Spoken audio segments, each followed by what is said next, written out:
नमस्कार मंडळी. तर आज आपण ह्या व्हिडिओत बाळूमामा भाकणूक 2026 याबद्दल जाणून घेणार आहोत.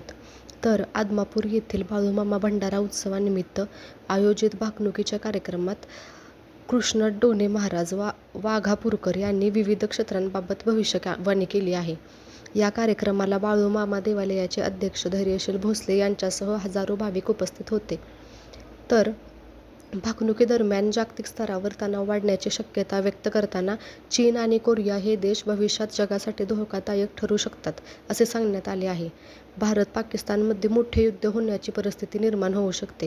तसेच तिसऱ्या महायुद्धाचा भडका उडण्याची शक्यता वर्तविण्यात आली आहे आणि भारतीय सैनिक सीमेवर शौर्याने लढतील आणि पाकिस्तानचा काही भाग भारताच्या ताब्यात येईल असेही भाकीत करण्यात आले आहे.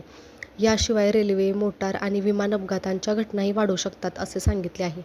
तसेच राजकारणाबद्दल पण सांगितलं आहे महाराजांनी.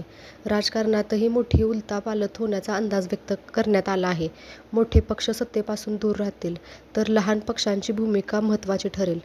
काही राजकीय नेते मोठ्या घोटाळ्यात अडकून तुरुंगात जाण्याची शक्यता व्यक्त करण्यात आली आहे. देशात मोठ्या चळवळी उभ्या राहतील आणि नव्या कायद्यांची अंमलबजावणी होत राहील. समान नागरी कायदा लागू होण्याबाबतही संकेत देण्यात आले आहेत. आणि आर्थिक परिस्थितीबद्दल सांगितले आहे की महागाई वाढून जनतेला मोठा त्रास सहन करावा लागू शकतो असे सांगण्यात आले आहे. सोन्याच्या किमतीत मोठी वाढ होणार आहे, तर दरवाढीमुळे सामान्य माणसाचे जगणे कठीण होईल असेही भाकीत करण्यात आले आहे. तसेच हवामानाबद्दलही सांगितले आहे की हवामानाबद्दल चिंता व्यक्त करण्यात आली आहे. ऋतूंचे चक्र विस्कळीत होईल, अवकाळी पावसाचे प्रमाण वाढेल, तसेच काही भागात दुष्काळाची परिस्थिती निर्माण होईल. नद्या, तलाव आणि जलाशय आटण्याची शक्यता वर्तविण्यात आली आहे. नद्यांना जोडण्याच्या प्रकल्पांना गती मिळेल, तर कर्नाटकातील एखाद्या जलाशयाला तडा जाऊन खूप मोठं नुकसान होऊ शकते असेही सांगण्यात आले आहे. याशिवाय सुनामी, वादळ, भूकंप यांसारख्या नैसर्गिक आपत्तींचा धोका वाढण्याची शक्यता व्यक्त करण्यात आली आहे.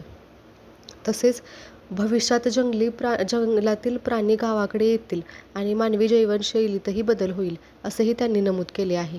आंतरराष्ट्रीय बाजारपेठेत चढ-उतार सुरू राहतील, मात्र भारतीय उत्पादनांना मागणी वाढेल असेही भाकीत करण्यात आले आहे. तसेच मानवाला 18 प्रकारचे आजार होतील. विज्ञानाची प्रगती माणसासाठी घातक ठरेल. मानवाचे आयुष्य कमी होईल. 12 वर्षाची मुलगी आई बनेल. तरुण पिढी वाम मार्गाला जाईल व चंद्र-सूर्याची अकस्मात टक्कर होईल. जगात 3 दिवस अंधार पडेल.